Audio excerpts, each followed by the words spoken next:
بسم اللہ الرحمن الرحیم۔ اور ابن عمر رضی اللہ عنہما تو ایسی حالت میں پہلے کھانا کھاتے تھے، اور ابو درداء رضی اللہ عنہ فرماتے تھے عقل مندی یہ ہے کہ پہلے آدمی اپنی حاجت پوری کر لے تاکہ جب وہ نماز میں کھڑا ہو تو اس کا دل فارغ ہو۔ یعنی انسان کو اگر بھوک لگی ہے یا اتنا بے چینی ہو رہی ہے، کھانا بھی سامنے ہے اور جماعت بھی کھڑی ہو گئی ہے، تو ہمارے نبی کریم صلی اللہ علیہ وآلہ وسلم پہلے کھانا تناول فرماتے اور بعد میں نماز پوری فرماتے۔ یعنی کہ انسان کا دل جو ہے نا کھانے کی طرف نہ لگا رہے، اور یہ خیال نہ ہو کہ میں جلدی نماز اور پڑھ لوں اور کھانے کی طرف کھانا کھاؤں، اور اس کا دل و دماغ متوجہ نہ ہو کھانے کی طرف۔ جب کھانا کھا لے انسان کا پیٹ بھر لے تو پھر انسان اپنی پوری توجہ اور پورا خیال اللہ کی نماز اور جماعت میں ہونا چاہیے۔ تو اس لیے نبی کریم صلی اللہ علیہ وسلم کا بھی یہی طریقہ، اور حضرت عمر رضی اللہ عنہ بھی ایسے ہی کیا کرتے تھے اپنی زندگی میں۔ حضرت عائشہ صدیقہ رضی اللہ عنہما سے سنا، انہوں نے نبی کریم صلی اللہ علیہ وآلہ وسلم سے آپ نے فرمایا اگر شام کا کھانا سامنے رکھا جائے اور ادھر نماز کے تکبیر بھی ہونے لگے تو پہلے کھانا کھا لو۔ صحیح بخاری حدیث نمبر 671۔ حضرت انس بن مالک رضی اللہ عنہ سے روایت ہے، فرمایا رسول اللہ صلی اللہ علیہ وآلہ وسلم نے جب شام کا کھانا حاضر کیا جائے مغرب کی نماز سے پہلے کھانا کھا لو، اور کھانے میں بے مزہ بھی نہ ہونا چاہیے، اور اپنا کھانا چھوڑ کر نماز میں جلدی مت کرو۔ یعنی اچھی طرح سے کھانا کھا لو اور اپنا دھیان اور توجہ تاکہ پوری کی پوری نماز میں ہونی چاہیے اور کھانے میں نہ ہونی چاہیے۔ اس لیے انسان کو اطمینان اور سکون کے ساتھ کھانا کھانا چاہیے۔ جب انسان کی بھوک ختم ہو جائے تو پھر انسان توجہ سے اور محبت سے اللہ کی نماز پڑھے، اور اس کا خیال اور دھیان نماز کی طرف ہو نہ کہ کھانے کی طرف۔ صحیح بخاری حدیث نمبر 672۔ عبداللہ بن عمر رضی اللہ عنہما سے روایت ہے، حضرت صلی اللہ علیہ وآلہ وسلم نے فرمایا جب تم میں سے کسی کا شام کا کھانا تیار ہو چکا ہو اور تکبیر بھی کہی جا چکی ہو تو پہلے کھانا کھا لو اور نماز کے لیے جلدی نہ کرو، کھانے سے فراغت کر لو۔ اور عبداللہ بن عمر رضی اللہ عنہما کے لیے کھانا رکھ دیا جاتا، ادھر اقامت بھی ہو جاتی، لیکن آپ کھانے سے فارغ ہونے تک نماز میں شریک نہیں ہوتے تھے۔ آپ امام کی قرات برابر سنتے رہتے تھے، یعنی اور اسی طرح ہی کرنا چاہیے تاکہ انسان کا دل و دماغ کھانے کی طرف نہ ہو، نماز کی طرف ہو۔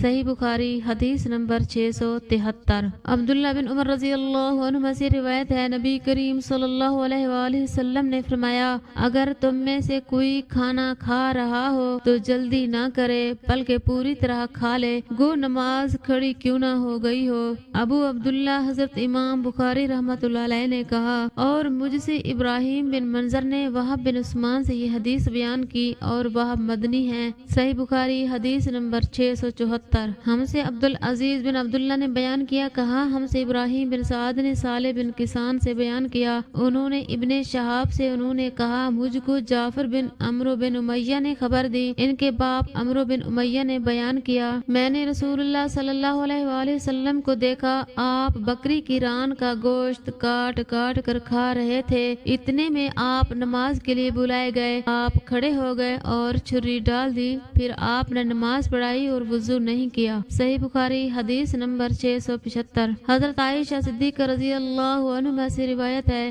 رسول کریم صلی اللہ علیہ وآلہ وسلم اپنے گھر میں کیا کیا کرتے تھے، آپ نے بتلایا کہ حضور صلی اللہ علیہ وآلہ وسلم اپنے گھر کے کام کاج یعنی اپنے گھر والیوں کی خدمت کیا کرتے تھے، اور جب نماز کا وقت ہوتا تو فوراً کام کاج چھوڑ کر نماز کے لیے چلے جاتے تھے۔ صحیح بخاری حدیث نمبر 676۔ ہم سے موسیٰ بن اسماعیل نے بیان کیا، کہا ہم سے وہب بن خالد نے بیان کیا، کہا ہم سے ایوب سختیانی نے ابو قلابہ عبداللہ بن زاہد سے بیان کیا، انہوں نے کہا مالک بن حویرث صحابی ایک دفعہ ہماری اس مسجد میں تشریف لائے اور فرمایا میں تم لوگوں کو نماز پڑھاؤں گا، اور میری نیت نماز پڑھنے کی نہیں ہے، میرا مقصد صرف یہ ہے کہ تمہیں نماز کا وہ طریقہ سکھا دوں جس طریقہ سے نبی کریم صلی اللہ علیہ وآلہ وسلم نماز پڑھا کرتے تھے۔ میں نے ابو قلابہ سے پوچھا انہوں نے کس طرح نماز پڑھی تھی، انہوں نے بتلایا ہمارے شیخ عمر بن سلمہ کی طرح، شیخ جب سجدہ سے سر اٹھاتے تو ذرا بیٹھ جاتے پھر کھڑے ہوتے۔ صحیح بخاری حدیث نمبر 677۔ ابو موسیٰ اشعری رضی اللہ عنہ سے روایت ہے، آپ نے فرمایا نبی کریم صلی اللہ علیہ وآلہ وسلم بیمار ہوئے، اور جب بیماری شدت اختیار کر گئی تو آپ نے فرمایا ابو بکر رضی اللہ عنہ سے کہو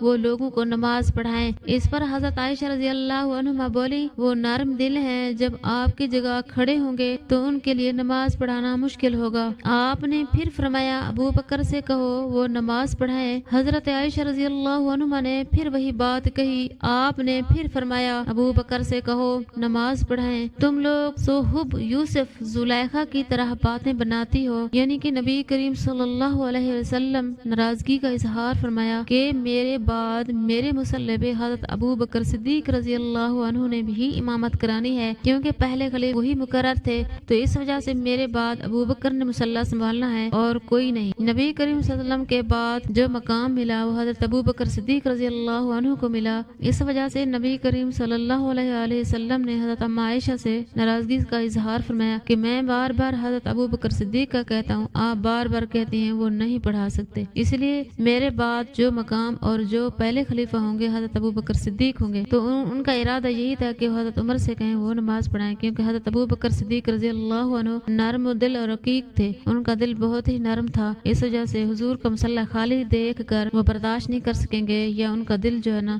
دکھ جائے گا۔ تم لوگ یوسف زلیخا کی طرح باتیں بناتی ہو۔ آخر ابو بکر صدیق رضی اللہ عنہ کے پاس آدمی بلانے آیا اور آپ نے لوگوں کو نبی کریم صلی اللہ علیہ وآلہ وسلم کی زندگی میں ہی نماز پڑھائی۔ صحیح بخاری حدیث نمبر 678۔ حضرت عائشہ رضی اللہ عنہ سے روایت ہے، انہوں نے کہا رسول اللہ صلی اللہ علیہ وآلہ وسلم اپنی بیماری میں فرمایا ابو بکر سے نماز پڑھانے کے لیے کہو۔ حضرت عائشہ رضی اللہ عنہ بیان کرتی ہیں میں نے عرض کیا ابو بکر آپ کی جگہ کھڑے ہوں گے تو روتے روتے وہ قرآن مجید سنا نہ سکیں گے، اس لیے آپ عمر سے کہیے وہ نماز پڑھائیں۔ آپ فرماتی تھی میں نے حفصہ رضی اللہ عنہ سے بھی کہا کہ وہ بھی کہیں کہ اگر ابو بکر آپ کی جگہ کھڑے ہوئے تو روتے روتے لوگوں کو قرآن نہ سنا سکیں گے، اس لیے عمر سے کہیے وہ نماز پڑھائیں۔ حفصہ رضی اللہ عنہ ام المومنین اور حضرت عمر رضی اللہ عنہ کی صاحبزادی نے بھی اسی طرح کہا تو آپ نے فرمایا خاموش رہو، یعنی کہ نبی کریم صلی اللہ علیہ وسلم ناراض ہوئے اور انہوں نے ناراضگی کے اظہار فرمایا کہ میں جو بات کہہ رہا ہوں آپ وہی کرو۔ حضرت ابو بکر سے کہو کہ میری جگہ اور میرے مصلی پہ وہی نماز پڑھائیں۔ جب نبی کریم صلی اللہ علیہ وسلم یعنی کہ وفات کا وقت آیا ابو بکر نے نماز پڑھائی اور امامت کرائی۔ بس حضرت حفصہ رضی اللہ عنہ نے حضرت عائشہ رضی اللہ عنہ سے کہا بھلا مجھ کو کہیں تم سے بھلائی پہنچ سکتی ہے، یعنی کہ وہ بھی ناراض ہو گئی۔